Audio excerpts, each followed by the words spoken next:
Hello everyone, welcome or welcome back to Learn Bio. Let's learn bio with me. So last की lecture में हम लोगों ने kingdom protista को पढ़ लिया था। उससे पहले हमने मोनेरा पढ़ लिया था।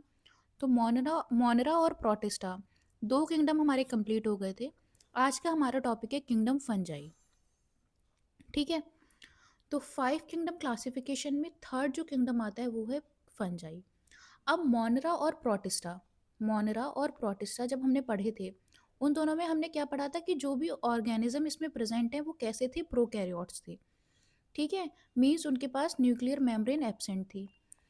तो वो सारे ऑर्गेनिज्म तो प्रोकैरियोट थे, बट फंजाई से यूकैरियोटिक ऑर्गेनिज्म शुरू हो जाते हैं। अब यहाँ पे जो ऑर्गेनिजम्स होंगे वो कैसे होंगे, यूकैरियोटिक। अब जैसे मैंने पहले बताया था कि यू वर्ड जहाँ पे भी आएगा उसका मतलब हो जाएगा ट्रू। ठीक है। तो कैरियोटिक का मतलब होता है न्यूक्लियस। तो यूकैरियोटिक का ही मतलब क्या हो जाता है, ट्रू न्यूक्लियस। मीन्स इनके पास जो न्यूक्लियस होता है वो ट्रू फॉर्म में होता है। अब ट्रू फॉर्म का मतलब है कि न्यूक्लियस के ऊपर एक मेम्ब्रेन प्रेजेंट होगी जिसको हम बोलेंगे न्यूक्लियर मेम्ब्रेन। ठीक है। तो ये प्रेजेंट होगी वहाँ पे, इसीलिए ये कैसे हो जाते हैं, यूकैरियोटिक। ओके। तो मैं आपको समझाती हूँ किस तरह से। जैसे ये सेल है, उसके अंदर ये न्यूक्लियस है। अब जो प्रोकैरियोटिक होंगे उसका न्यूक्लियस कैसा होगा, उसके ऊपर कोई कवरिंग प्रेजेंट नहीं होगी, तो इसलिए उनको प्रोकैरियोटिक बोलते हैं। ठीक है। उनका जो न्यूक्लियस है वो बहुत बेसिक फॉर्म का है। बट यूकैरियोटिक में क्या होता है, ये जो न्यूक्लियस है इसके ऊपर इस तरह से एक मेम्ब्रेन प्रेजेंट होती है जिसको हम न्यूक्लियर मेम्ब्रेन बोलते हैं। और ये जहाँ जिस सेल में प्रेजेंट होती है उस सेल को क्या बोल देते हैं हम, यूकैरियोटिक। ठीक है। तो ये चीज़ क्लियर हो गई होगी कि यूकैरियोटिक क्यों बोलते हैं। अब उसके बाद देखो, अब इसके बाद एक सेल वॉल होती है, मतलब सेल के ऊपर जो कवरिंग होती है उसको हम सेल वॉल बोलते हैं। और न्यूक्लियस के ऊपर जो कवरिंग होती है हम उसको न्यूक्लियर मेम्ब्रेन बोलते हैं। अब ये जो सेल वॉल है ये कैसी होती है, काइटिन की बनी हुई होती है। मीन्स जो फंजाई होते हैं उनकी cell wall is made up of chitin. ठीक है। तो cell wall is made up of chitin. उसके बाद अगर हम बॉडी ऑर्गेनाइजेशन की बात करें तो बॉडी ऑर्गेनाइजेशन इनका कैसा होता है, मल्टी सेलुलर। मोनरा और प्रोटिस्टा में कैसा था बॉडी ऑर्गेनाइजेशन, यूनिसेलुलर। वहाँ पे सिर्फ एक सेल से मिलके बॉडी बनी थी। पूरा ऑर्गेनिज्म सिर्फ एक सेल से ही मिलके बना हुआ था, और सारे जो भी उनके लाइफ प्रोसेसेस थे जैसे रिप्रोडक्शन, फीडिंग, फूडिंग, वो सब उसी एक सेल द्वारा हो रही थी। बट अब फंजाई से क्या होगा, यहाँ पे बॉडी ऑर्गेनाइजेशन मल्टी सेलुलर शुरू हो गया। मीन्स यहाँ पे बहुत सारे सेल्स मिलके एक ऑर्गेनिज्म का फॉर्मेशन करेंगे। बट यहाँ पे एक एक्सेप्शन है, जैसे ईस्ट। ईस्ट कैसा है तो फंजाई, बट कैसा है, यूनिसेलुलर। ठीक है। यहाँ पे सिर्फ एक सेल प्रेजेंट होता है। ओके। अब उसके बाद अगर हम बॉडी के स्ट्रक्चर की बात करें तो इसकी बॉडी जो होती है उसको हम थैलस बोलते हैं। ठीक है। तो thallus like body made up of filamentous hyphae. Means जो बॉडी है वो बहुत सारी हाइफी, इस तरह से थ्रेड्स लाइक स्ट्रक्चर होते हैं जिनको हम हाइफी बोलते हैं, उनसे मिलके बनी हुई होती है। और देयर नेटवर्क, अब बहुत सारी हाइफी के नेटवर्क को हम क्या बोल देते हैं, माइसीलियम। ठीक है। इसीलिए स्टडी ऑफ फंजाई को क्या बोलते हैं हम, माइकोलॉजी। ठीक है। माइसीलियम से मिलके बना हुआ होता है बहुत सारे, जैसे बहुत सारे हाइफी, इस तरह से हाइफी छोटे छोटे थ्रेड्स होते हैं, उनका पूरा नेटवर्क होता है, उसको हम माइसीलियम बोल देते हैं। तो माइसीलियम मिलके क्या बनाता है, फंजाई। और study of fungi is known as mycology. Okay. तो ये चीज़ क्लियर हो गई होगी। उसके बाद अगर हम मोड ऑफ न्यूट्रिशन की बात करें कि ये अपना फूड किस तरह से लेते हैं, तो mode of nutrition is head करते हैं दूसरे ऑर्गेनिज्म पे फॉर फूड। ठीक है। तो बिल्कुल क्रिस्टल क्लियर हो गई होंगी ये चीज़ें कि यूकैरियोटिक यहाँ से शुरू होता है, न्यूक्लियर मेम्ब्रेन यहाँ प्रेजेंट होती है, सेल वॉल में काइटिन प्रेजेंट होता है, मोस्टली मल्टी सेलुलर होते हैं मेनली। बट ईस्ट ऐसा है जो कैसा है, यूनिसेलुलर। बॉडी थैलस लाइक होती है, फिलामेंटस हाइफी से मिलके बनी होती है, बहुत सारे थ्रेड लाइक स्ट्रक्चर होते हैं जिनके ग्रुप को हम क्या बोल देते हैं, mycelium. Okay. Mode of nutrition is heterotrophic, means depend on another organism for food. अब बॉडी क्या है, बॉडी थ्रेड लाइक स्ट्रक्चर जो हमने पहले ही पढ़ लिए थे, जिनको हम हाइफी बोलेंगे, जिनके नेटवर्क को हम क्या कह देंगे, माइसीलियम। ओके। ये चीज़ थोड़ा याद करने की है कि बॉडी थ्रेड लाइक स्ट्रक्चर से मिलके बनी है जिनको हम हाइफी बोलेंगे, और उनके नेटवर्क को हम क्या बोल देंगे, माइसीलियम। ओके। तो ये चीज़ क्लियर हो गई होगी। अब देखो ये जो न्यूट्रिशन है ना, यहाँ पे एक चीज़ और हम पढ़ लेते हैं कि हेटरोट्रोफ में ये किस किस तरह का न्यूट्रिशन करेगा। तो ये 3 तरह का न्यूट्रिशन कर सकता है। ये सेप्रोट्रोफिक भी हो सकता है,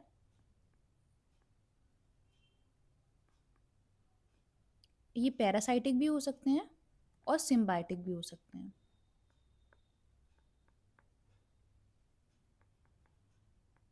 ठीक है। अब देखो ये चीज़ें आपको पता ही होंगी कि जो सेप्रोट्रोफिक होता है वो किस तरह का न्यूट्रिशन होता है।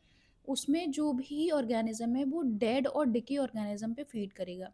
कोई भी ऑर्गेनिज्म डेड और डिके है उसके ऊपर वो अटैच हो जाएगा और उससे जो भी उसके जो ऑर्गेनिक मैटर है उनको फीड करेगा, ठीक है। तो वो तो सेप्रोट्रोफिक न्यूट्रिशन हो जाता है जहाँ पे कोई भी ऑर्गेनिज्म डेड और डिके ऑर्गेनिज्म से फूड लेता है। पैरासाइट मीन्स एज पैरासाइट जाके चिपक जाए किसी की बॉडी से। ये एंडो पैरासाइट भी हो सकते हैं, एक्सो पैरासाइट मीन्स बॉडी के बाहर भी पैरासाइट बन के बॉडी से अटैच हो सकते हैं और बॉडी के अंदर भी जा सकते हैं, ठीक है। उसके बाद सिम्बायोटिक रिलेशन भी हो सकता है कि किसी भी ऑर्गेनिज्म के साथ एक सिम्बायोटिक रिलेशनशिप बना दें और ए और बी मान लो दो हैं और उनके बीच एक सिम्बायोटिक रिलेशन है, तो ये इससे फ़ायदा ले रहा है और ये इससे फ़ायदा ले रहा है। ओवरऑल दोनों को ही बेनिफिट हो रहा है, ठीक है। तो इस तरह के रिलेशन को हम क्या बोलते हैं, सिम्बायोटिक रिलेशन। अब देखो सेप्रोट्रोफ की अगर हम बात करें तो सेप्रोट्रोफ हमें राइजोपस में देखने को मिलता है। उसके बाद पैरासाइटिक रिलेशन पक्सीनिया में देखने को मिलता है और सिम्बायोटिक रिलेशन लाइकेन, ये तो बेस्ट एग्जांपल है ही, ठीक है। उसके बाद अगर हम डिवीज़न की बात करें कि फंजाई को किस किस तरह से डिवाइड करा जाता है, तो देखो फंजाई को इन सारी ये 4 क्लासेस में डिवाइड किया जाता है, ठीक है। फाइकोमाइसिटीज, एस्कोमाइसिटीज, बेसिडियोमाइसिटीज और ड्यूटेरोमाइसिटीज, ठीक है। अब देखो फाइकोमाइसिटीज की अगर हम बात करें तो फाइकोमाइसिटीज कैसे हैं, लोअर फंजाई हैं, ओके। लोअर फंजाई में सबसे पहला और प्रिमिटिव टाइप ऑफ फंजाई है। ये कैसे होते हैं, एसेप्टेट होते हैं, मीन्स इनके पास, अब देखो एसेप्टेट का मतलब मैं आपको समझा देती हूँ। अब ये जो यहाँ पे हाइफी थी, ये हाइफी ना दो तरह की हो सकती है। कहाँ पे जगह है, हाँ, ये जो हाइफी होती है ये दो तरह की हो सकती है, एसेप्टेट और सेप्टेट, ठीक है। अब ए वर्ड जहाँ पे भी आएगा वहाँ पे क्या है, कोई किसी चीज़ की एब्सेंस है। तो ये जो हाइफी होती है यहाँ पे इसकी ये सारे न्यूक्लियस इस तरह से प्रेजेंट होते हैं पूरे हाइफी में, बट यहाँ पे कोई भी डिवीजन नहीं होता है, ठीक है, कोई भी बाउंड्री नहीं होती है। बट जो सेप्टेट होती है, जो सेप्टेट हाइफी होती है उसमें इस तरह से डिवीजन होते हैं, इस तरह से बॉक्सेस बने हुए होते हैं, सेप्टा बने हुए होते हैं, तो इसको हम बोल देते हैं सेप्टेट। तो दो तरह की हाइफी प्रेजेंट होती है, एक ए सेप्टेट और एक सेप्टेट। ए सेप्टेट में कोई भी डिवीजन नहीं है, सारे न्यूक्लियस यूं ही मंडरा रहे हैं इधर से उधर। लेकिन सेप्टेट में क्या है, एक प्रॉपर डिवीज़न है, तो एक डिवीज़न में ओनली वन न्यूक्लियस प्रेजेंट है, ठीक है। तो इसको बोलते हैं एसेप्टेट और सेप्टेट। एक ये चीज़ क्लियर हो गई होगी। तो अब देखो जो फाइकोमाइसिटीज़ होती हैं वो कैसी होती है, एसेप्टेट, मतलब यहाँ पे कोई भी डिवीज़न प्रेजेंट नहीं है, रैंडम न्यूक्लियस प्रेजेंट है हाइफी के अंदर, ठीक है। उसके बाद सिंकाइटियम, माइसीलियम। माइसीलियम कैसा होता है, सिंकाइटियम होता है। अब देखो सिंकाइटियम का क्या मतलब होता है। अब माइसीलियम तो आप लोग को पता ही है कि जैसे माइसीलियम ये है तो इसके अंदर बहुत सारे न्यूक्लियस प्रेजेंट हैं, ठीक है। लेकिन ये न्यूक्लियस जो है अलग अलग होके एक सेल नहीं बना रहे हैं, इनके पास कोई भी सेल वॉल नहीं है, ये सारे न्यूक्लियस इसी बॉडी स्ट्रक्चर के अंदर प्रेजेंट हैं, बहुत सारे न्यूक्लियस प्रेजेंट हैं, इसलिए इसको हम क्या बोल देंगे, सिंकाइटियम, ओके। तो सिंकाइटियम भी समझ आ गया होगा कि कोई भी ऐसा स्ट्रक्चर, कोई भी ऐसा सेल जिसमें बहुत सारे मल्टी न्यूक्लियस, बहुत सारे न्यूक्लियाई प्रेजेंट हैं, उसको हम सिंकाइटियम ही बोलते हैं, ओके। एसेप्टेट है, सिंकाइटियम, माइसीलियम है। रिप्रोडक्शन बोथ एसेक्सुअली और सेक्सुअली, मीन्स जो रिप्रोडक्शन है वो एसेक्सुअली भी हो सकता है और सेक्सुअली भी हो सकता है, ओके। दोनों टाइप का न्यूट्रिशन रिप्रोडक्शन प्रेजेंट होता है। उसके बाद अगर हम एग्जाम्पल की बात करें तो फाइकोमाइसिटीज में आता है म्यूकर, राइजोपस और एल्ब्यूको। अब ये जो राइजोपस होता है इसको हम ब्रेड मोल्ड भी बोल देते हैं, और एल्ब्यूको क्या है, ये पैरासाइट है जो मस्टर्ड पे प्रेजेंट होता है, ठीक है। तो इस तरह से क्वेश्चंस आ सकते हैं कि मस्टर्ड की जो पैरासाइट होता है उसका क्या नाम है, एल्ब्यूगो, वो किस क्लास से बिलोंग करता है, फाइकोमाइसिटीज, ओके। ब्रेड मोल्ड किसे बोलते हैं, राइजोपस, किस क्लास से बिलोंग करता है, फाइकोमाइसिटीज। लोअर फंजाई किस क्लास को बोलते हैं, ठीक है। तो इस तरह से क्वेश्चंस यहाँ पे फॉर्म होते हैं। उसके बाद अगर हम एस्कोमाइसिटीज़ की बात करें तो एस्कोमाइसिटीज़ का मतलब होता है सैक फंजाई, मीन्स यहाँ पे एक सैक, एक थैले का फॉर्मेशन होता है, इस तरह से न्यूक्लियस प्रेजेंट होते हैं उस थैले के अंदर, ठीक है। सैक का मतलब भी होता है थैला लाइक स्ट्रक्चर, तो यहाँ पे एक सैक लाइक स्ट्रक्चर बनता है, इसलिए इसको हम क्या बोलते हैं, सैक फंजाई। ये कैसे होते हैं, सेप्टेट होते हैं, यहाँ पे सेप्टा प्रेजेंट होते हैं, इस तरह से डिवीजन प्रेजेंट होगा, ठीक है, इसलिए इनको सेप्टेट बोल देते हैं। Branched and multi cellular mycelium, यहाँ पे क्या होगा, जो माइसीलियम होगा वो ब्रांच्ड होगा, ब्रांचेस होंगे, और कैसा होगा, मल्टी सेलुलर होगा, मीन्स बहुत सारे सेल्स प्रेजेंट होंगे। ओके, रिप्रोडक्शन कैसा होगा, बोथ सेक्सुअली और एसेक्सुअली, मीन्स सेक्सुअली भी रिप्रोडक्शन हो सकता है और एसेक्सुअली भी रिप्रोडक्शन होता है। इसमें फ्रूटिंग बॉडी को क्या बोलेंगे, एस्कोकार्प। ओके, एस्कोकार्प को हम क्या बोलेंगे, फ्रूटिंग बॉडी। तो एस्कोमाइसिटीज की जो फ्रूटिंग बॉडी है वो क्या है, एस्कोकार्प। उसके बाद एग्जाम्पल की अगर हम बात करें तो ईस्ट, पैरामीशियम, न्यूरोस्पोरा, ये 3 एग्जाम्पल्स हैं एस्कोमाइसिटीज की। वहीं बेसिडियोमाइसिटीज क्या है, इसको हम बोलेंगे क्लब फंजाई। ओके, ये इनके कॉमन नेम्स हैं, जैसे एस्कोमाइसिटीज को सेक फंजाई, फाइकोमाइसिटीज को lower fungi, basidiomycetes is club fungi.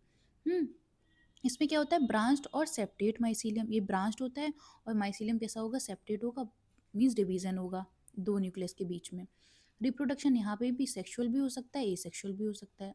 अब फ्रूटिंग बॉडी की बात करें तो fruiting body is basidiocarp. Okay, अब जो ड्यूटेरोमाइसिटीज हैं ये कैसे हैं, इम्परफेक्ट फंजाई, इनको क्या बोलते हैं, इम्परफेक्ट फंजाई, क्योंकि इनकी कुछ कुछ जो कैरेक्टरिस्टिक्स होते हैं वो इनके जो ऊपर वाले जो क्लासेस हैं उनसे मैच करते हैं, ठीक है, इसलिए इनको इम्परफेक्ट फंजाई बोल देते हैं। इसमें फंजाई की कुछ कुछ कैरेक्टरिस्टिक्स ही दिखाई देते हैं।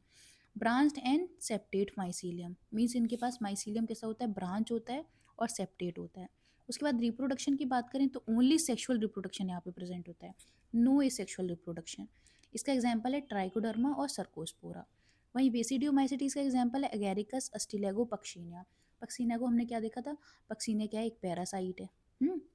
तो ये चीज़ें आपको एक बेसिक बेसिक क्लियर हो गई होंगी कि किस तरह से डिवीज़न होता है फंजाई का।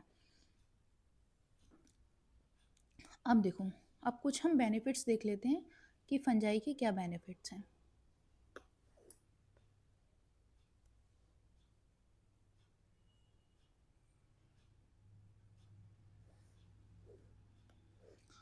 तो list of industrial product derived from fungi product, ठीक है।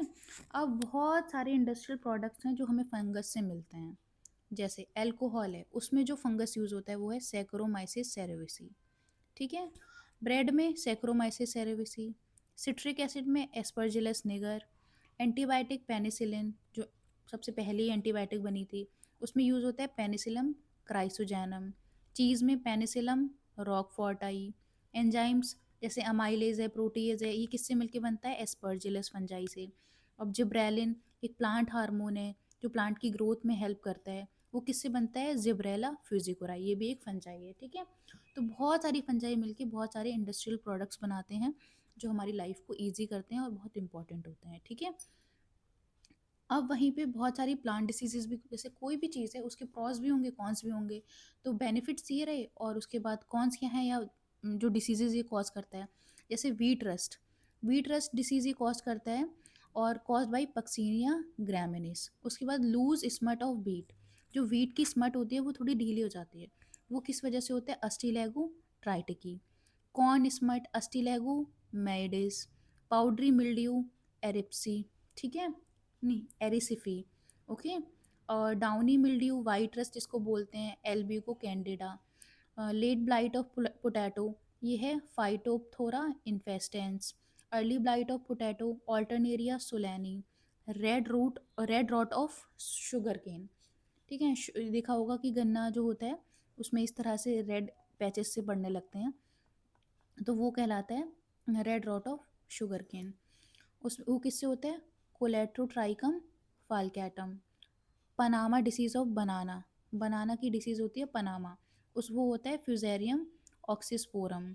डैम्पिंग ऑफ सीडलिंग्स, जो सीडलिंग्स या जो अंकुरित बीज होते हैं वो डैम्प ऑफ हो जाते हैं, नीचे गिर जाते हैं, तो वो किससे होता है, पाइथियम से। तो ये बहुत सारे फंजाई हैं जो इस तरह से मेजर प्लांट डिसीजेज कॉज करते हैं, ठीक है।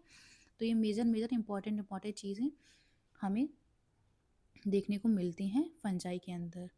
ओके, अब हमने मोस्टली बहुत सारी चीज़ें क्या देखी कि फंजाई कैसे होते हैं, यूकैरियोटिक ऑर्गेनिजम्स होते हैं, यहाँ पे ट्रू न्यूक्लियस प्रेजेंट होता है और हेटरोट्रॉफिक होते हैं। फूड जो न्यूट्रिशन होता है उनका हेटरोट्रॉफिक होता है, खुद खाना नहीं बनाते हैं, दूसरे पे निर्भर करते हैं फॉर फूड।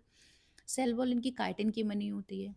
अब देखो ये खाना खुद नहीं बनाते हैं तो कैसे होंगे, नॉन ग्रीन होंगे, क्लोरोफिल इनमें एब्सेंट होगा, क्लोरोफिल एब्सेंट है इसीलिए ये फोटोसिंथेसिस का प्रोसेस नहीं कर पाते हैं।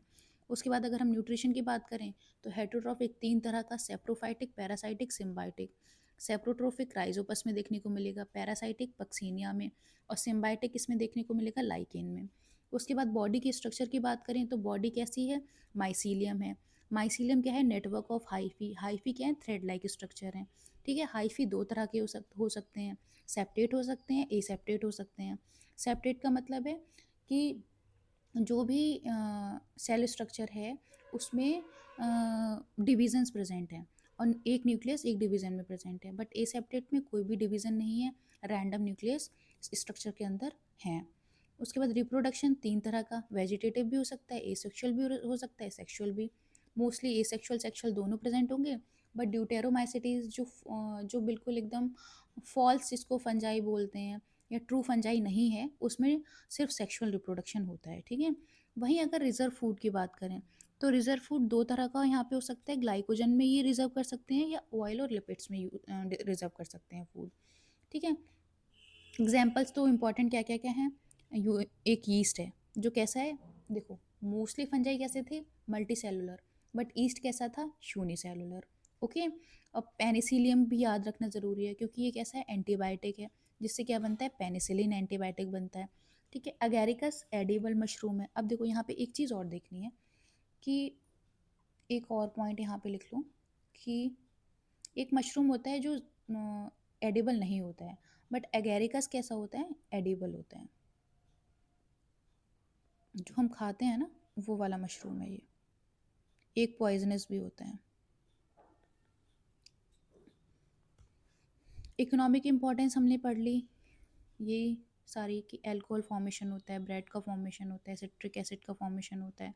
हार्मफुल वही है कि प्लांट डिसीजेज मोस्टली जो रस्ट और स्मट वाली डिसीजेज हैं वो सभी यही कॉज करते हैं। ठीक है, तो ये सारी चीज़ें इम्पॉर्टेंट हैं फंजाई के पर्सपेक्टिव से।